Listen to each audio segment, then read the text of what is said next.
உன் மாமா எப்ப வருவாரு? எனக்கு டைம் ஆயிடுச்சு, நான் அவசரமா போகணும். அம்புட்டு அவசரமா இருந்தா அப்படி ஓரமா போடா. ஐயோ ஏய், இந்த இடத்த நாரடிச்சு விடாதடா. இடத்த காலி பண்ணு போ. என்ன காமெடி பண்றதா நினைப்பா? நான் வீட்டுக்கு போய் எங்க அப்பத்தா கண்ணுல சொட்டு மருந்து ஊத்தணும்டா. அப்பத்தா வெயிட் பண்ணும்டா. டேய், என்னமோ ஓபியோட கிரவுண்ட்ஸ் போற டாக்டர் மாதிரி பேசுற. சொட்டு மருந்து ஊத்த போற மூஞ்சிக்கு லவுட்ட பேரு. ஏன் உங்க அப்பத்தாக்கு மருந்து ஊத்திக்க தெரியாதோ? எப்படிடா ஊத்தும்? வயசான அப்பத்தாடா. டேய், வயசானாதான்டா அப்பத்தா. அது என்ன வயசான அப்பத்தா? போன் பண்ணி அதையே மருந்து ஊத்தி சொல்றா. அப்பத்தாக்கு கையெல்லாம் நடுங்குந்தல. மருந்து கண்ணுல ஊத்துறதுக்கு பதிலா மூக்குல ஊத்திருச்சுன்னா மூச்சு திணறி போய் சேர்ந்துரும் தல. நான் போனா ஏதோ பார்த்து பக்குவமா 3 சொட்டு மட்டும் 2 கண்ணுல விடுவேன். ஐயய்ய, 3 சொட்டா விட்டுட்டு இருந்தா எப்படா தீரும்? வரும்போதே ஒரு டப்பா மருந்து கண்ணில் ஊத்திட்டு வந்துட வேண்டியதானே? எங்க அப்பத்தா உசுறு உங்களுக்கு எல்லாம் விளாட்டா போச்சுல. இருங்கடா, உங்களெல்லாம் பாத்துக்கிறேன்.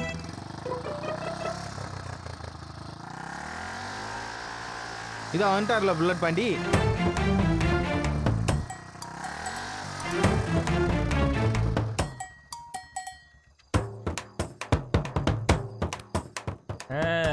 வாங்க மாம்ஸ், வணக்கம்.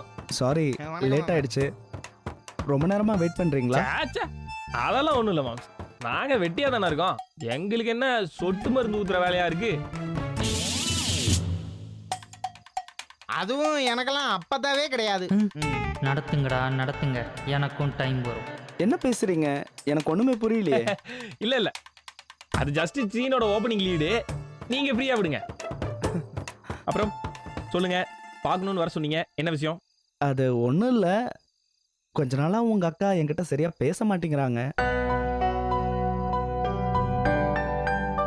முன்னால எப்ப ஃபோன் பண்ணாலும் எடுப்பாங்க, நல்லா பேசுவாங்க. இப்பெல்லாம் என் போனை ரொம்ப அவாய்ட் பண்றாங்க. சரி, வீட்ல எந்நேரமும் ஆள் இருப்பாங்க, அதான் சரியா பேச முடியல போல இருக்கு.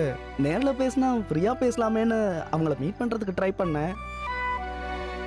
ஆனா அவங்க வர்றதுக்கு தயங்குறாங்க.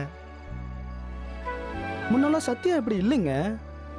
இப்பெல்லாம் நிறைய சேஞ்சஸ் தெரியுது.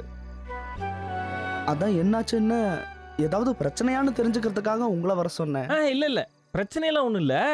அப்பா தான் எதுவா இருந்தாலும் சொல்லுங்க, பரவாயில்ல.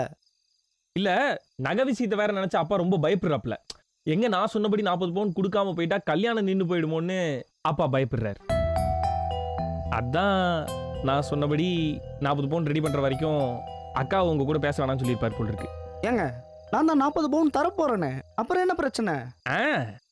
நீங்க தான் தர போறீங்கன்னு எங்க வீட்டுல தெரியாதுல்ல. வீட்டுல நான் போறேன்னு சொல்லியிருக்கேன். நம்மனா உங்க வீட்டுக்கு வந்து நகைக்கு நான் பொறுப்புன்னு சொல்லிடுவா.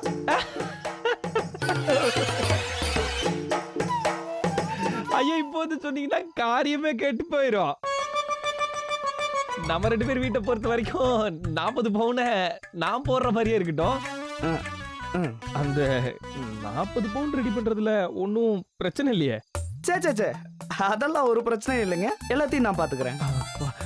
இல்ல, பிரச்சனை இருந்தாலும் நீங்க தான் ரெடி பண்ணணும். கவலைப்படாதீங்க, கண்டிப்பா அதை நான் ரெடி பண்ணிடுவேன். நீங்க தைரியமா இருங்க.